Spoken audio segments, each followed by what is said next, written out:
नमस्कार दोस्तों, स्वागत है आपके अपने चैनल सत्तर रंजीत पर। कांग्रेस का लखनऊ अधिवेशन एवं होम रूल।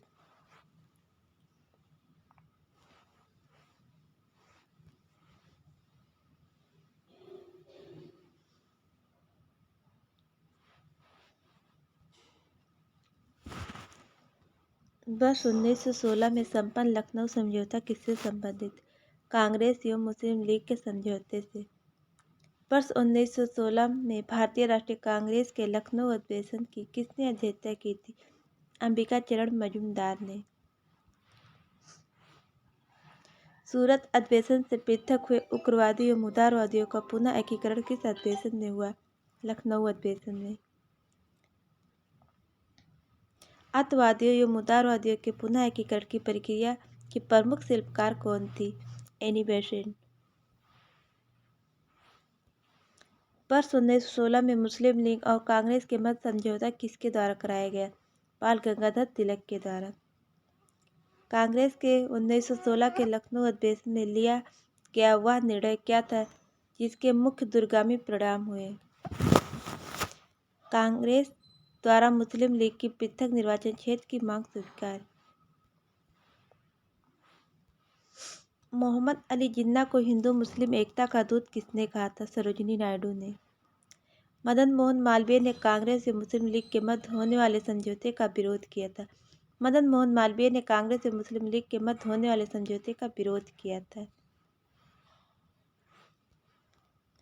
भारत में होम रूल लीग की अवधारणा किस देश से ली गई? आयरलैंड से। प्रथम विश्व युद्ध के दौरान कौन सा आंदोलन भारत में लोकप्रिय हुआ था? होम रूल आंदोलन। अप्रैल 1916 में तिलक ने पूना महाराष्ट्र से होम रूल आंदोलन आरंभ किया था, जबकि एनी बेसेंट के नेतृत्व में सितंबर 1916 में अड्यार मद्रास से होम रूल आंदोलन का प्रारंभ किया।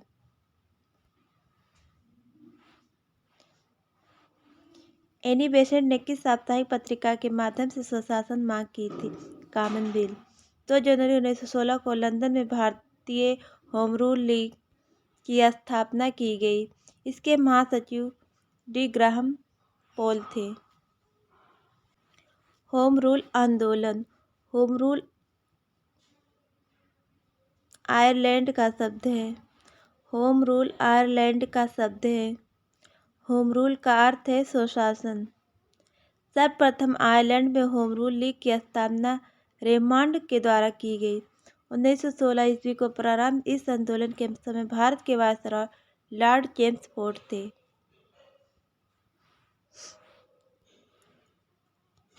होम रूल तिलक का होम रूल अप्रैल 1916 ईस्वी। एनी बेसेंट का होम रूल सितंबर 1916 में।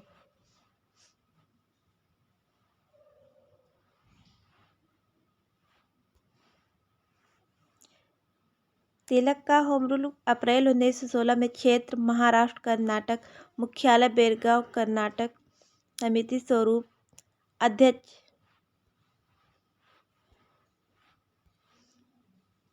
एस.सी. केलकर व जोसेफ बैप्टिस्ट। उद्देश्य स्वराज मेरा जन्मसिद्ध अधिकार है। प्रचार माध्यम मराठा व केसरी पत्रिका। प्रचार माध्यम मराठा व केसरी पत्रिका।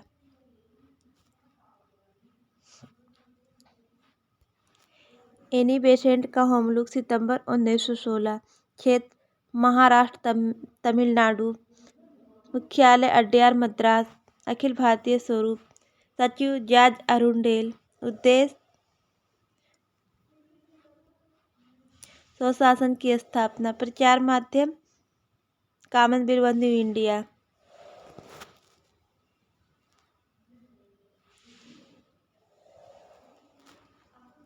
फेबियन आंदोलन का प्रस्ताव किसने किया? फेबियन आंदोलन का प्रस्ताव किसने दिया था? एनी बेसेंट ने। तिलक तथा एनी बेसेंट द्वारा बनाए गए होम रूल लीग आंदोलन की शाखाओं को किस वर्ष एक कर दिया गया? वर्ष 1918 में। वर्ष 1915 में अमेरिका में होम रूल लीग का गठन किसके द्वारा किया गया? लाला लाजपत राय के द्वारा। एनी बेसेंट की होम रूल लीग के George Arundale CP Ramaswamy Iyer, PP Wadia, Motilal Nehru, Tej Bahadur Sapru, Madan Mohan Malviya आदि संबंध लोग थे। ट्रेड यूनियन एवं साम्यवादी दल।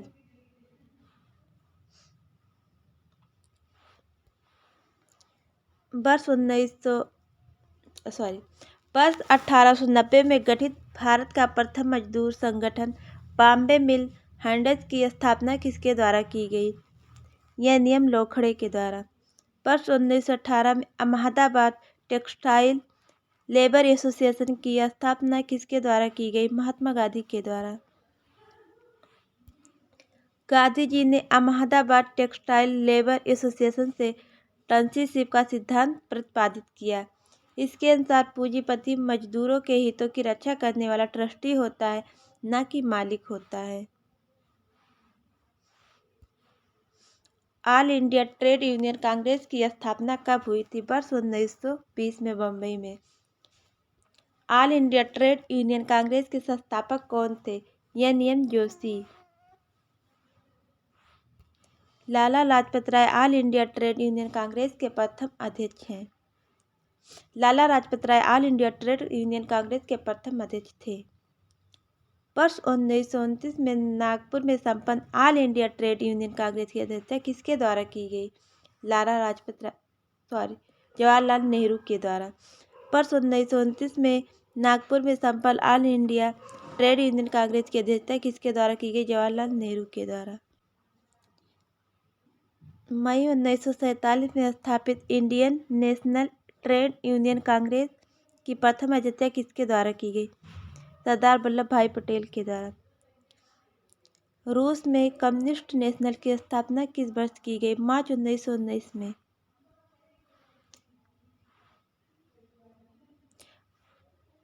प्रमुख कारखाना अधिनियम।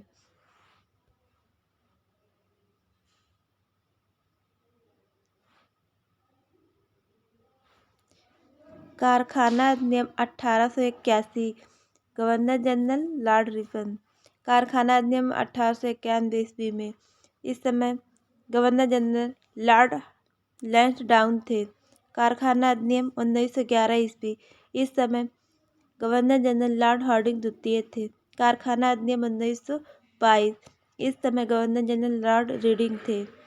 कारखाना अधिनियम 1934। इस समय गवर्नर जनरल लॉर्ड विलिंगटन थे। कारखाना अधिनियम 1944। इस समय गवर्नर जनरल लॉर्ड वेवेल थे।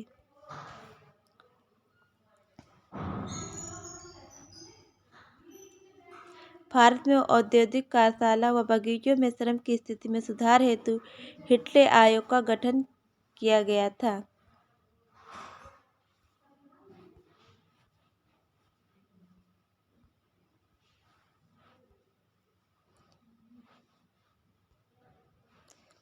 सन 1923 में भारत में सर्वप्रथम 1 मई को मजदूर दिवस मनाया गया, जो भारत में मजदूरों की बढ़ती हुई राजनीतिक चेतना का सूचक था। कम्युनिस्ट इंटरनेशनल के सदस्य बनने वाला प्रथम भारतीय कौन थे? मानवेंद्र नाथ रॉय। एम राय के सहयोग से ताशकंद में भारतीय कम्युनिस्ट पार्टी की स्थापना किस वर्ष की गई? 17 अक्टूबर 1920 को। पहली साम्यवादी कॉन्फ्रेंस का आयोजन कहाँ किया गया? कानपुर, 26 दिसंबर 1925 को। कानपुर षड्यंत्र मुकदमा वर्ष 1924 में ब्रिटिश सरकार द्वारा किस आंदोलन के नेताओं के विरुद्ध चलाया गया? साम्यवादी आंदोलन के विरुद्ध। वर्ष 1940 में रेडिकल डेमोक्रेटिक पार्टी की स्थापना किसके द्वारा की गई? एम राय के द्वारा। क्रांतिकारी साम्यवादी दल की स्थापना वर्ष 1934 में किसके द्वारा की गई? सोमेंद्र नाथ टैगोर के द्वारा। वर्ष 1939 में भारतीय बोल्शेविक पार्टी की स्थापना किसके द्वारा की गई? एन दत्त मजूमदार के द्वारा।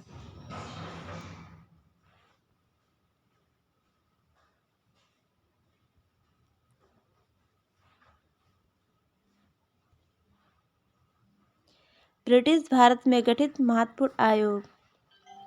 फ्रेजर आयोग 1902 ईस्वी में। इस समय गवर्नर जनरल लॉर्ड कर्जन थे। फ्रेजर आयोग पुलिस सुधार से संबंधित है। हंटर आयोग 1919 ईस्वी में। इस समय गवर्नर जनरल लॉर्ड चेम्सफोर्ड थे। हंटर आयोग पंजाब अशांति से संबंधित है। बटलर आयोग 1927 ईस्वी में।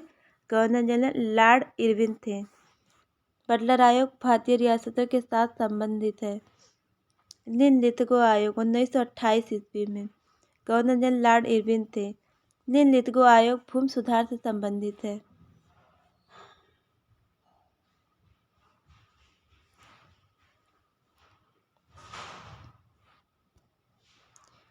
मैक्सवेल ब्लूमफील्ड आयोग 1928 ईस्वी में। इस समय गवर्नर जनरल लॉर्ड इरविन थे। मैक्सवेल ब्लूमफील्ड आयोग बारदोली में लगान की वृद्धि की जांच से संबंधित है। हिटले आयोग 1929 ईस्वी में। लॉर्ड इरविन के समय। हिटले आयोग श्रम से संबंधित है। सप्रू आयोग 1935 ईस्वी में। गवर्नर जनरल लॉर्ड विल्लिंग थे। सप्रू आयोग बेरोजगारी से संबंधित है। क्लाइड आयोग 1940 ईस्वी में लिनलिथगो के समय हुआ था।